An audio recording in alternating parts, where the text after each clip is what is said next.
We just had to not like each other for a bit. You had to not like me, which came easy.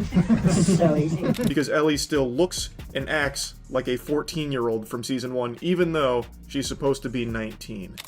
Joel, I think I found something. Whoa! What? No, nothing. It's just your forehead seems bigger than last season.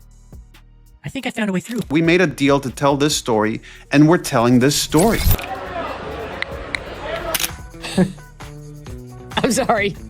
That was acting. That's what that was. I don't really care what happens with this movie. I really hope her career is pretty much over. I'd be thrilled to see that. I can't imagine. I mean, Christian, you tell me. Like most people, I liked the first season. I thought they did a great job. Season 2, I was skeptical on them not recasting Ellie and keeping Bella Ramsey as Ellie because it's supposed to take place 5 years into the future, but obviously Bella Ramsey in real life was not going to age that much in, the 2 years it took between seasons.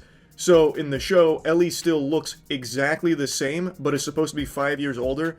Also, Ellie still acts exactly the same.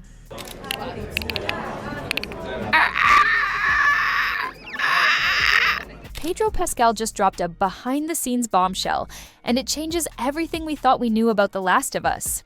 Bella Ramsey went from breakout star to controversy magnet almost overnight. What started as a Cinderella story for HBO's billion-dollar franchise has now collapsed into one of the most talked-about disasters in television history. Season 3, officially dead. Pedro reportedly walked away without even saying goodbye. And Bella, at the center of it all. Never any fun not being able to go to sleep, just like it wasn't any fun watching Last of Us Season 2. So, in the show, Ellie still looks exactly the same, but is supposed to be 5 years older. Also, Ellie still acts exactly the same. So it really conflicts with what the character is supposed to be portrayed as. Have you changed up your impression at all, or is it pretty much the same? Well, the noise is the same. I've not got any more noises in my back pocket. The new infected are pretty terrifying. They're so smart, and they haven't really got a noise. That's the whole point of them, is they're silent and terrifying. Ooh, give us a little silent and terrifying. What really happened on set? Why did Pedro go silent for months, only to resurface with a cryptic message fans say was aimed directly at Bella? And how did Hollywood's most promising young actor go from Emmy buzz to blacklisting rumors? The truth behind the scenes is darker than anyone expected. But the warning signs, they were there from the beginning. Let's rewind, because this isn't just a story about a canceled show. This is about ego, power, and the moment the cracks finally shattered the screen. For some reason, they made the decision for The Last of Us Season 2 to make Ellie dumb, to the point where she even says that she's stupid. Why? That just kind of betrays the character. Yes, maybe we can prop it open with something and you can slide. Whoa! Oh my god, what? Is it getting bigger? Stop it. No, seriously, what's with that? It's fine, Joel. Does it hurt? Joel, please. You're making me self-conscious. I'm sorry, it's just a little bit startling. Normal head, Joel. Can we just get back to the door things? It's planetary. Leave it. It's gonna have its own area code soon. Before the drama, there was hype.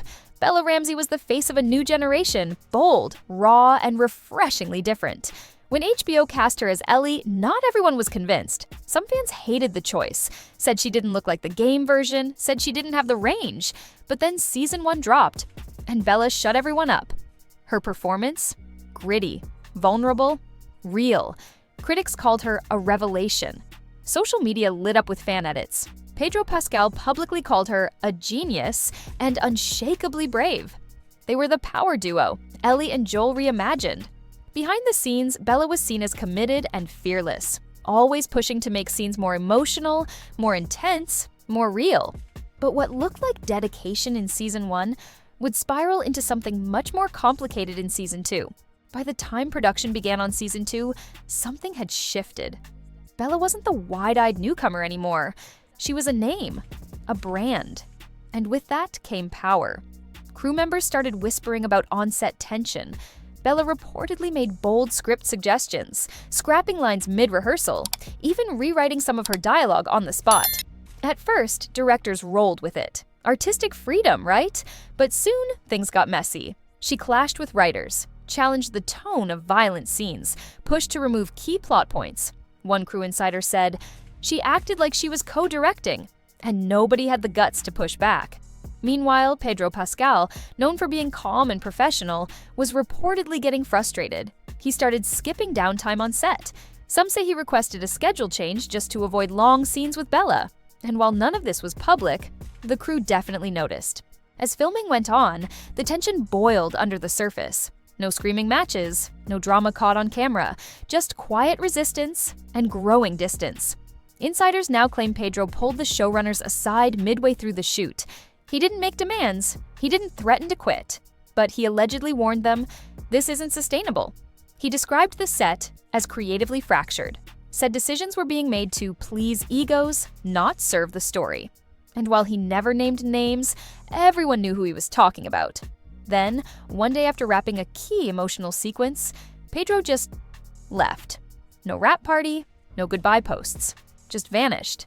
His team later claimed he had scheduling conflicts, but insiders say that was the moment HBO started panicking behind the scenes. Because if Pedro Pascal was quietly backing away, something was seriously wrong. The premiere of The Last of Us Part 2 was supposed to be massive. Bigger budget, darker story, deeper themes. HBO hyped it like it was their next Game of Thrones. But when the episodes dropped, fans weren't cheering. They were confused, angry, and disappointed. Bella's character arc felt off. Gone was the emotionally layered Ellie from Season 1. Instead, viewers got what many called a soapbox version. Too many speeches, not enough soul. Dialogue felt stiff. Pacing dragged. And the biggest betrayal? Key plot changes that butchered the emotional weight of the game. Twitter exploded. Review bombs, Reddit threads, memes mocking the awkward scenes. One post went viral with the caption, "This isn't Ellie, it's Bella Ramsey doing cosplay with an agenda." And just like that, the fandom that once praised her turned cold. Really cold. As the criticism mounted, Bella didn't back down. She doubled down. In interviews, she dismissed complaints as toxic fandom energy. On social media, she posted cryptic quotes and tweets that seemed to mock the backlash. Then came the line that detonated the fanbase. "I don't care what gamers think. Ellie is bigger than a game character now." The response? Brutal. Hashtags like #NotMyEllie and #FireBella trended for days. YouTubers dissected her every comment. Even longtime supporters started questioning her attitude. And while all of this was unfolding, Pedro Pascal was nowhere to be seen. He didn't defend her, didn't promote the season finale. In fact, fans noticed he quietly deleted multiple posts featuring Bella. His interviews became vague, distant, and noticeably shorter. And in Hollywood, that silence speaks louder than any tweet. Then came the shocker. The Last of Us Season 3 was canceled. No trailer, no teaser, no announcement at Comic-Con, just a quiet press release. Due to creative differences and shifting production priorities, HBO has decided not to move forward with the third season. But behind the scenes, the truth was way messier. Multiple insiders confirmed Pedro Pascal had refused to return if Bella Ramsey stayed attached. One source said, Pedro made it clear he'd rather walk than do another season with her. HBO panicked. Meetings were held, contracts were reviewed, but when their lead actor walked, they pulled the plug. Quietly, strategically, hoping no one would connect the dots. But the internet did. And suddenly, Bella wasn't just the face of Ellie, she was the face of a canceled franchise. When the cancellation of The Last of Us Season 3 broke, the internet froze.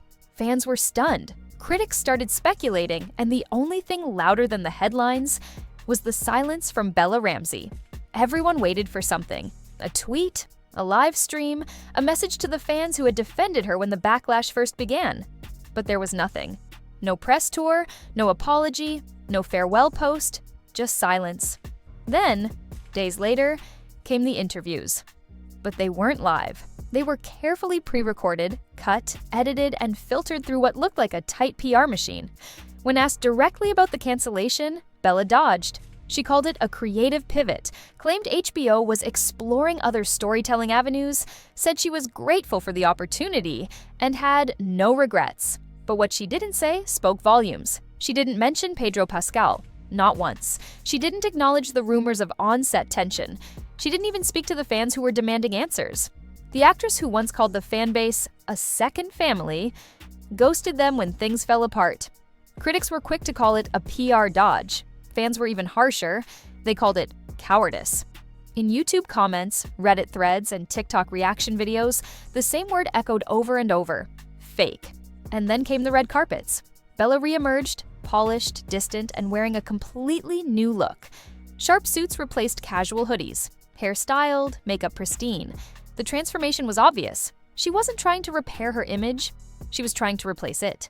rebrand herself as a serious, grown-up actor, someone unbothered, untouched, and untouchable. But the internet wasn't buying it.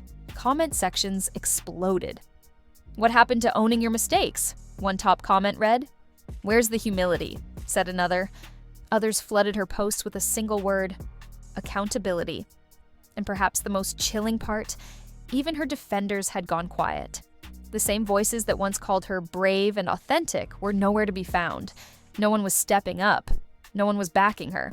Because in Hollywood and online, silence spreads fast. And in Bella Ramsey's case, it wasn't just about what she didn't say. It was about the damage she left behind. For months, Pedro Pascal stayed silent. No interviews, no tweets, no comments about Bella. But then, he finally broke. It wasn't dramatic. It wasn't explosive. It was subtle, but devastating. On a podcast appearance that fans immediately dissected, Pedro was asked about his time on The Last of Us. He smiled, nodded, and then dropped the line that changed everything. "You know, sometimes people forget they're not directing the show." The hosts chuckled, but fans didn't miss the meaning. The clip went viral. Twitter blew up. Subreddits lit up with side-by-side clips of Bella on set, giving input, clashing with directors, even correcting co-stars mid-scene. Pedro never said her name, but he didn't have to. The message was crystal clear. He was done protecting her. Even more damning, he praised the crew, the writers, and the original creative vision. Everything Bella was rumored to have disrupted. In Hollywood, that kind of shade doesn't go unnoticed. After Pedro's podcast moment, the floodgates opened. Industry insiders started leaking. Casting directors whispered that Bella Ramsey had become a liability. One studio source said she was brilliant but dangerous, the kind of actor who could sink a multi-million-dollar project if unchecked. Projects Bella was attached to? Quietly recast. An indie film she was set to headline was shelved. No explanation given. Rumors even swirled that HBO had scrubbed her from future spin-off talks related to The Last of Us universe. Meanwhile, Pedro's career? Thriving. He landed 2 major HBO roles back-to-back, including a new prestige drama and a rumored Marvel project. He was back on top.